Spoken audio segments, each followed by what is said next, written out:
राजा का ही बेटा राजा बनेगा, लेकिन अब नहीं होगा। अब क्या होगा?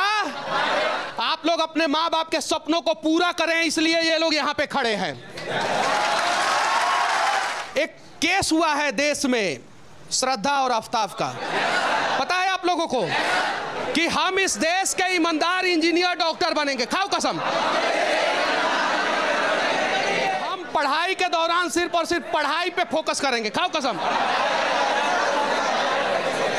इधर उधर फोकस नहीं करें। ये बताओ इतना एक्साइटेड क्यों हो? मजा आ रहा है। क्या? वो सर जवाब दे रहे हैं और सही बात हो रहा है यहाँ पे। मजा आ रहा है, और ये मजा मैं पूरे देश को देना चाहता हूँ। एक आधे घंटे का लेक्चर होना चाहिए और उस लेक्चर का नाम होना चाहिए संस्कार शाला। प्रकार के बच्चे जो है आपके स्कॉलरशिप एग्जाम में जो है बैठ सकते हैं, भाग ले। कमाने के बाद सोसाइटी को क्या दे रहे हैं उस पर चर्चा करने के लिए अगर आप तैयार हैं तो मुझे बुलाइए, वरना मैं नहीं आऊंगा। लेकिन आप अपने माँ बाप के विरुद्ध कभी नहीं। पागलपन होना चाहिए हर काम के लिए। अगर आप कुछ देना चाहते हैं तो पागलपन होना चाहिए। पढ़ने के लिए भी बच्चों को बोलते हैं कि पागलपन होना चाहिए। हम अपने माँ के दिखाए हुए रास्ते पे चलेंगे और हमारा बाप जहां तक पहुंचा है उसके आगे हम पहुंचेंगे, बस इतना ही।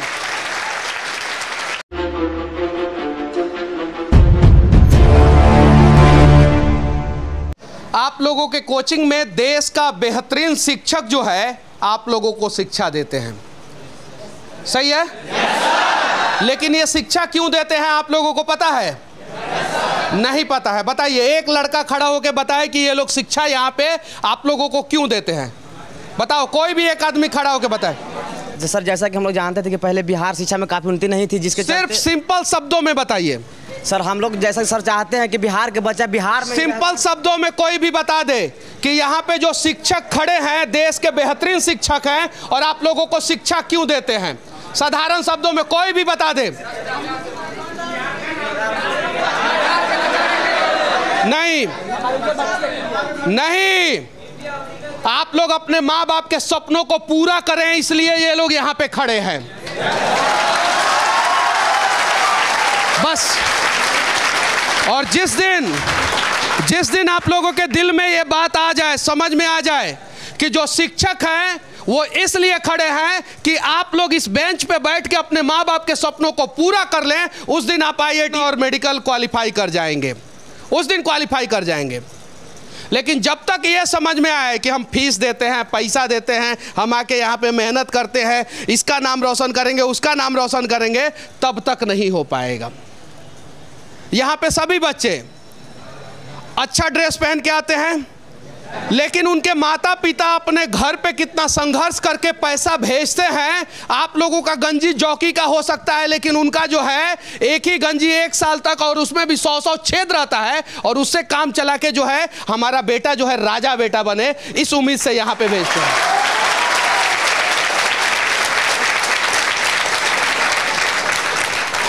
पहले एक कहावत था कि राजा का बेटा राजा बनेगा, कहावत था कि नहीं था? राजा का ही बेटा राजा बनेगा, लेकिन अब नहीं होगा। अब क्या होगा?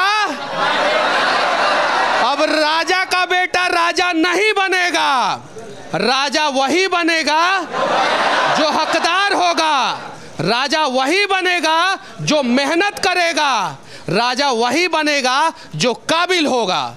तो क्या आप लोग राजा बनने के लिए तैयार हैं? तब तो मेहनत करना होगा, काबिल बनना होगा, और इधर के बच्चे जो बैठे हुए हैं यहाँ पे, इधर नहीं देखना होगा। किधर देखना होगा? एकदम ठीक सामने। हाँ, ये बोल रहा है एकदम ठीक सामने देखते हैं, तो कहीं नहीं तो कहीं जो है सही नहीं बोल रहा है। चलिए, अब यहाँ पे जो है लाइन से जो शिक्षक खड़े हैं, आप लोगों के शिक्षक हैं, इनके साथ मैं भी खड़ा हूं। हर इंस्टीट्यूट को चलाने के लिए पैसे की जरूरत पड़ती है। आप लोग बिहार की राजधानी पटना का सबसे VIP जगह, बोरिंग रोड का सबसे VIP जगह पे पढ़ रहे हैं, सही है कि नहीं है? तो आप लोग का पढ़ाई भी VIP होना चाहिए, होना चाहिए कि नहीं होना चाहिए? तो इसके लिए तैयार हैं? कुछ सवाल हम आपसे पूछेंगे और कुछ सवाल हम लोग इनसे पूछेंगे। ये जितने भी शिक्षक हैं, आप लोगों को भी ईमानदारी पूर्वक जवाब देना होगा। अपने अपने शिक्षकों के आंखों में आंखें डाल के और यहाँ पे जो शिक्षक यहाँ पे खड़े हैं, इन्हें में ईमानदारी पूर्वक जवाब देना होगा अपने बच्चों के आंखों में आंखें डाल के। एक केस हुआ है देश में श्रद्धा और आफ्ताब का, पता है आप लोगों को, और उस पर चर्चा करने के लिए मैं आप लोगों के बीच में आया हूं। देश का मीडिया जो है इस प्रकार के चीज़ों पे चर्चा जो है स्टूडेंट के बीच में नहीं करता है, और इस देश में हर साल लाखों लड़कियां और लाखों लड़के का भविष्य जो है ना इस वजह से अंधकार में चला जाता है। फिजिक्स पढ़ाया जाता है आप लोगों को, अच्छे से पढ़ाया जाता है, केमिस्ट्री पढ़ाया जाता है, अच्छे से पढ़ाया जाता है, बायोलॉजी पढ़ाया जाता है, मैथ पढ़ाया जाता है, अच्छे से पढ़ाया जाता है, संस्कार का शिक्षा दिया जाता है कि नहीं दिया जाता। चूंकि इस देश में जो है वो स्कूल है, कॉलेज है, यूनिवर्सिटी है, जहाँ पे लेबर से लेके साइंटिस्ट बनाया जाता है, सही है कि नहीं है? लेकिन एक भी कॉलेज, यूनिवर्सिटी, स्कूल नहीं है जहाँ पे संस्कार की शिक्षा दी जाती है। तो इस देश के हर एक coaching institute, college, school, university में हफ्ते में कम से कम एक आधे घंटे का लेक्चर होना चाहिए, और उस लेक्चर का नाम होना चाहिए संस्कारशाला। क्या होना चाहिए? और उस पर चर्चा होना चाहिए, तब हमारे देश के लाखों युवाओं का भविष्य जो है हर साल बच जाएगा। चलिए अब सर लोगों से चर्चा करेंगे। सबसे पहले सर से नाम जानने का प्रयास करेंगे। क्या नाम हुआ सर? मेरा नाम नीरज चौहान हुआ। और क्या पढ़ाते हैं सर? मैं ऑर्गेनिक केमिस्ट्री पढ़ाता हूँ। Organic chemistry. और आपका नाम सर? प्रभाकर कुमार, मैं फिजिकल केमिस्ट्री पढ़ाता हूँ। और आप सर? विनोद सिंह मेरा नाम हुआ, इनऑर्गेनिक केमिस्ट्री। इनऑर्गेनिक, यानी तीनों लोग केमिस्ट्री में।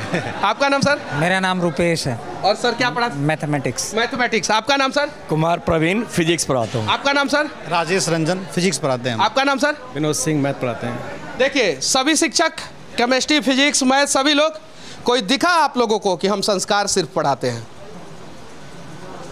ये चीजें जरूरत है, ये देश, ये नहीं, हंसने की जरूरत नहीं है।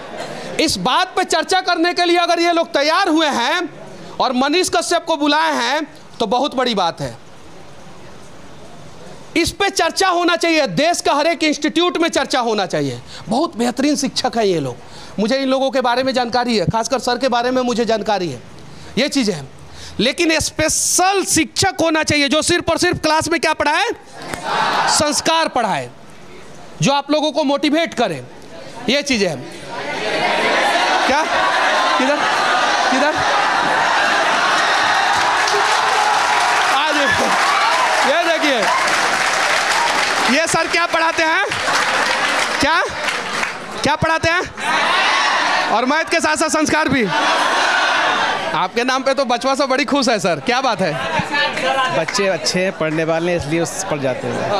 अच्छा, इन बच्चों के बारे में क्या कहना चाहते हैं? बच्चा लोग बहुत मासूम है, और इसको सब्जेक्ट पढ़ाने के लिए संस्कार पढ़ाना ही पड़ेगा। संस्कार से ही पढ़ाई हो सकता है। अच्छा बच्चे तभी अच्छा फिजिक्स का सवाल कर पाएंगे, तभी सोच पाएंगे फोकस्ड होके, जब ये इनका दिमाग कॉन्सेंट्रेटेड रहेगा। तो ये संस्कार से ही संभव है। अच्छा, स्कॉलरशिप योजना जो है आप लोगों ने लॉन्च किया है जो बच्चों के लिए, तो वो स्कॉलरशिप योजना आखिर है क्या?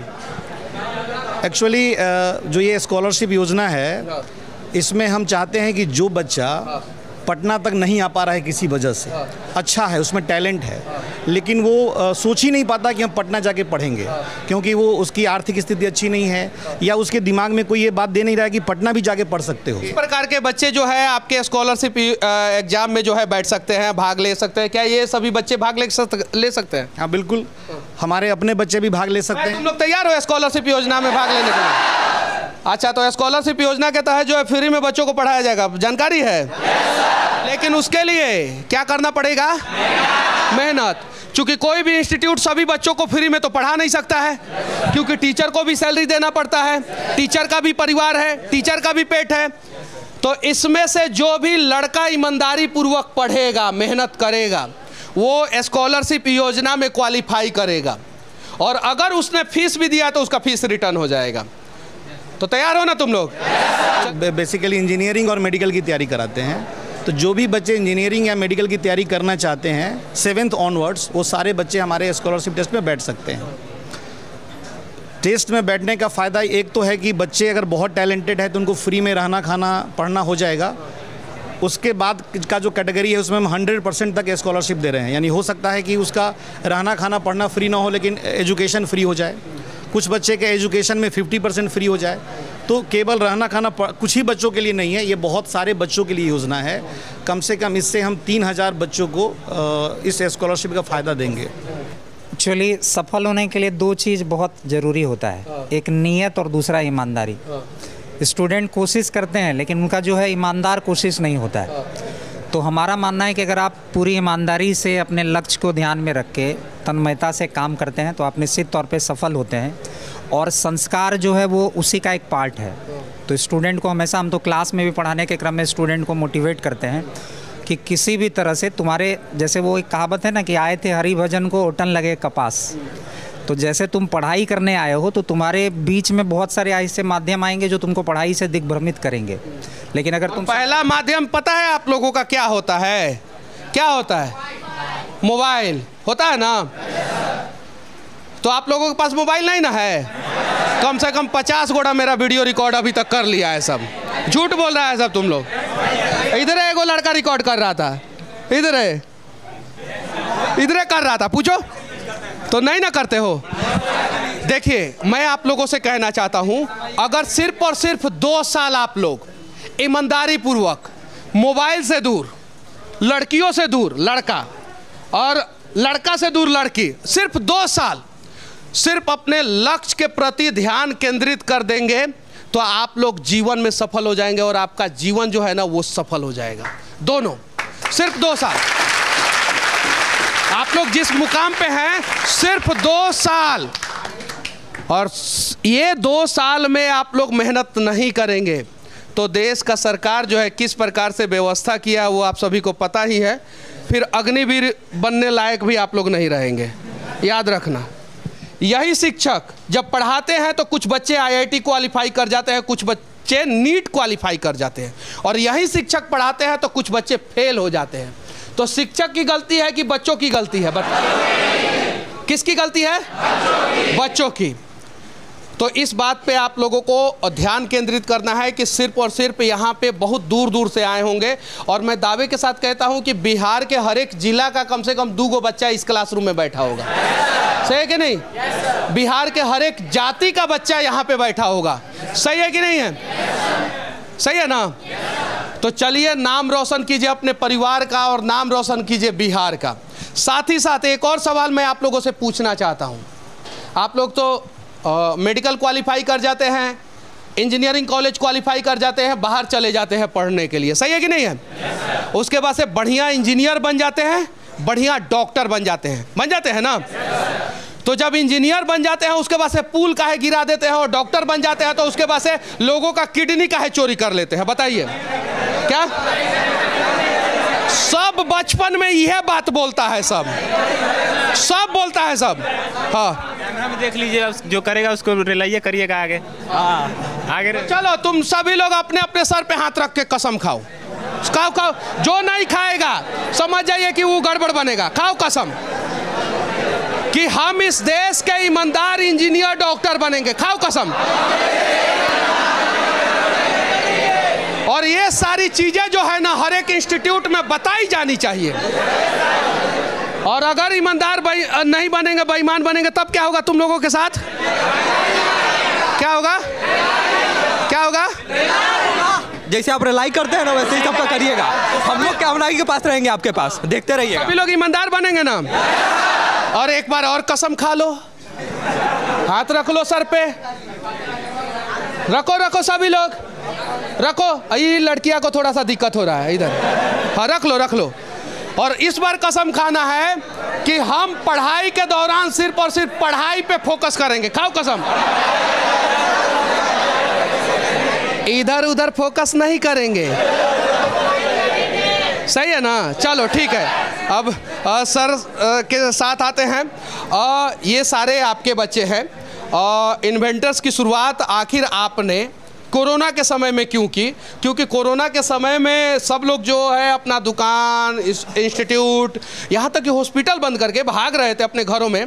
उस समय ये पागलपंती का भूत जो है आप 6-7 लोगों के ऊपर क्यों सवार हो गया? ये देखिए लड़का सब भी हंस रहा है सब।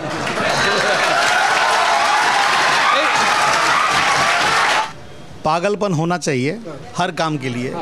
अगर आप कुछ देना चाहते हैं तो पागलपन होना चाहिए। पढ़ने के लिए भी बच्चों को बोलते हैं कि पागलपन होना चाहिए।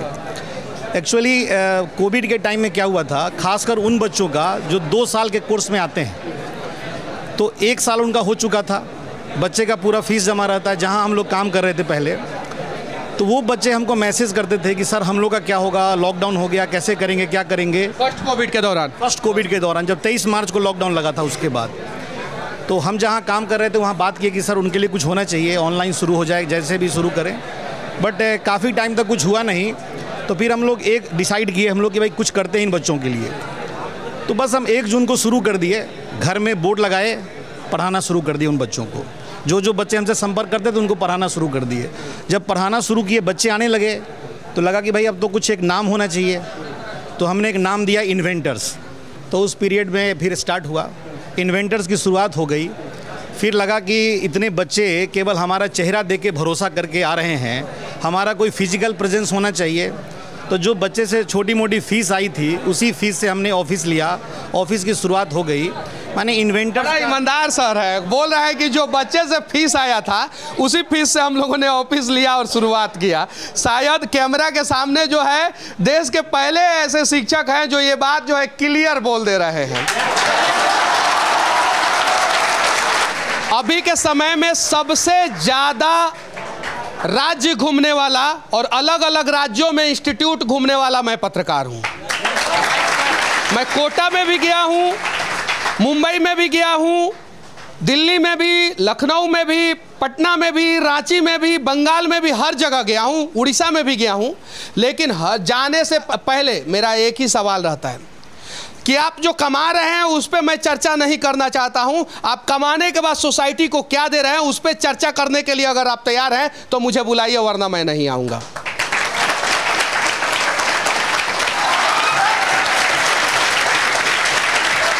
अच्छा ये बताओ, तुम लोग बार बार ताली काहे बजा रहे हो, इतना ज़्यादा एक्साइटेड काहे हो? बताओ बताओ। ये देखो, ये शाहिद कपूर इधर बैठा है, खड़ा हो जाओ।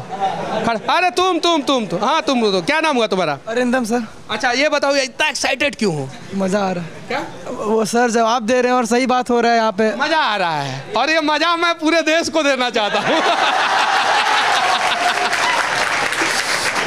चलो ठीक है, बैठ जाओ बैठ जाओ। हर माता पिता इस बात से थोड़े भी भयभीत ना हो कि मैं अपने बच्चे या बच्ची को जिस इंस्टीट्यूट में भेज रहा हूँ या भेज रही हूँ, उस इंस्टीट्यूट में हमारे बच्चे या बच्ची के साथ श्रद्धा और आफ्ताब वाली कहानी होगी। और ऐसे अनेकों श्रद्धा और आफ्ताब है जो हर दिन किसी ना किसी दरिंदे के शिकार हो जाते हैं। किसी देश के किसी भी कोने में चले जाएं, हर दिन हत्या, रेप, बलात्कार, ये सब चीज़ें हो रही। और इन सब चीज़ों पे क्लासरूम में चर्चा होना चाहिए ताकि हमारे बच्चे जो है उसके बाद जो है भविष्य किस प्रकार से बर्बाद हो जाता है इसकी जानकारी उनको हो। नहीं, जैसे हम क्लास से बच्चों को ये भी बताते हैं कि इस धरती पे कोई लिविंग गॉड है तो माँ बाप है, आप कभी उनके विरुद्ध नहीं जाना। किसके विरुद्ध नहीं जाना है? आप किसी के भी विरोध चले जाएं, आप पाकिस्तान के विरोध चले जाएं, आप चीन के, देखिए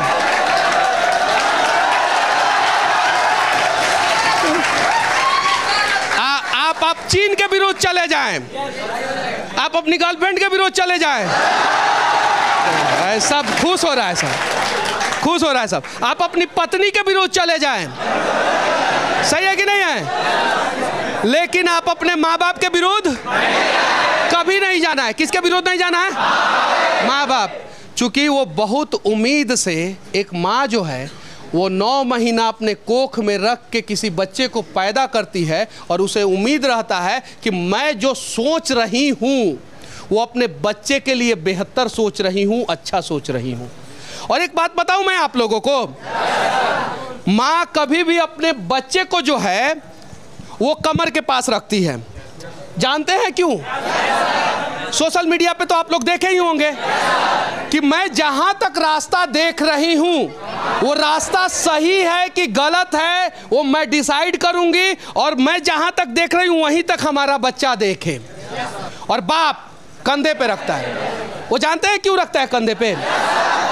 कि मैं जिस मुकाम तक पहुंचा हूं उससे आगे मेरा बेटा जाना चाहिए। तो और ऐसा नहीं है, ये सोच जो है इस देश के हर एक माँ बाप का अपने बेटा और बेटी के प्रति होता है। तो इस सोच को रखने वाले माँ बाप के सोच को हम कैसे गलत साबित कर सकते हैं? जरा बताइए, कर सकते हैं क्या कभी गलत साबित? तो चलिए सिर्फ एक प्रयास किया जाए, हम अपने माँ के दिखाए हुए रास्ते पे चलेंगे और हमारा बाप जहां तक पहुंचा है उसके आगे हम पहुंचेंगे, बस इतना ही।